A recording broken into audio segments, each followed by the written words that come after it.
Kia ora koutou and welcome back. So Furkan and I are going to have another discussion, and today's topic is a topic that I have written about and expressed views about, and yes, a slightly crazy view that I had a long time ago. I'm here to say it's still 100% right, and that view is known as liberal eugenics.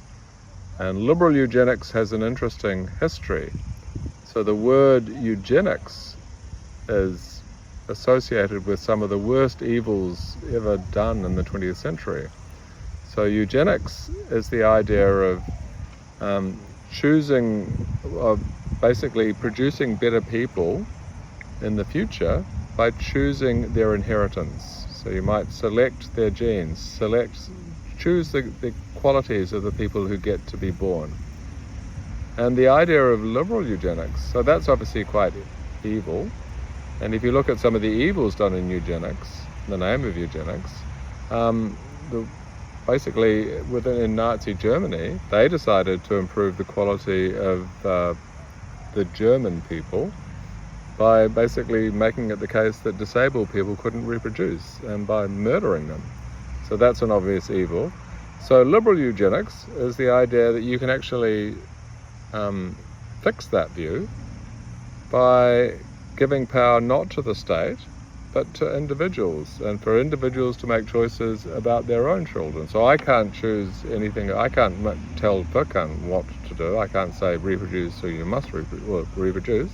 So it's a reproductive freedom.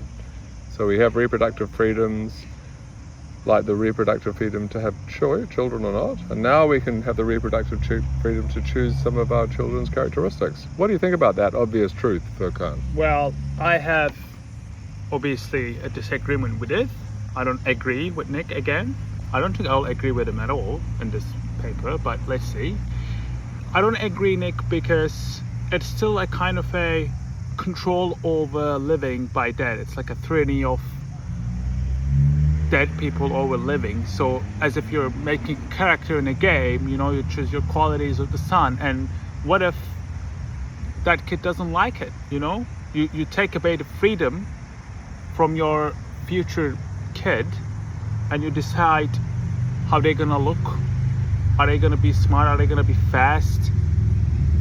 And also you take all the spontaneity and enjoyment from life, like how your kid's gonna look like and what they're gonna like, what they're not gonna like, what kind of personalities and tendencies they will have. I don't think we don't have the right to impose our views and our preferences to our kids even before they're born. Okay, well, thank you.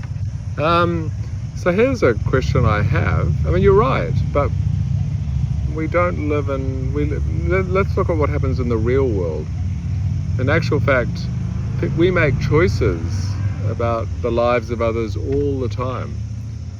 So, you're born and your parents make decisions about what you eat.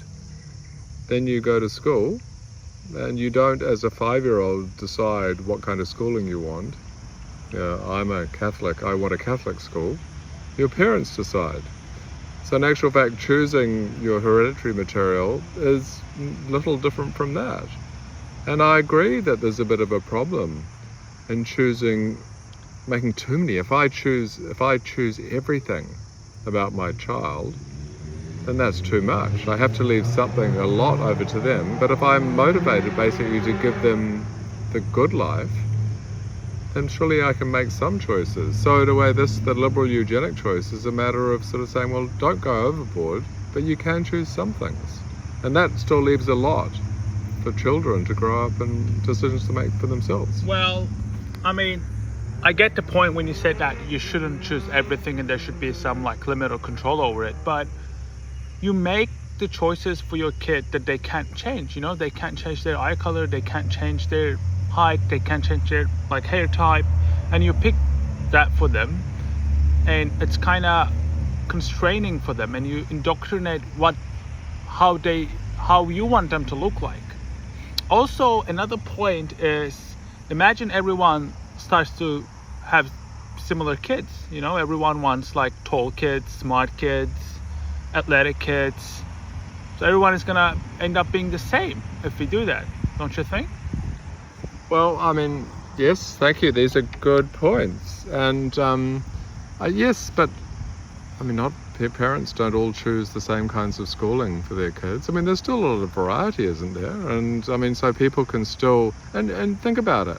If you went to school, maybe you went to a religious school, and right now you are able to say, well, look, I reject the religious ideology of my schooling. So we can still make choices. It doesn't matter, you can make a lot of choices. I can choose some genes, and you can still say, I reject that. We do that all the time. We reject the choices others make about us all the time.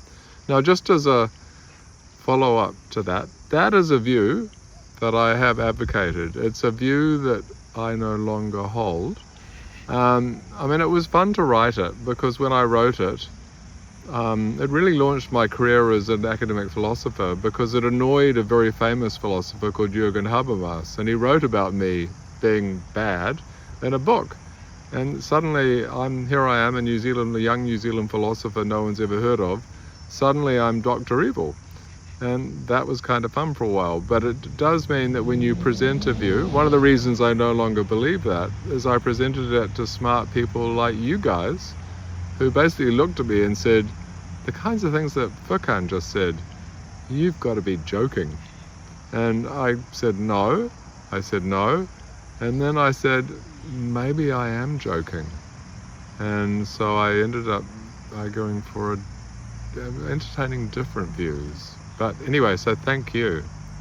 I'll be keen to see what you say.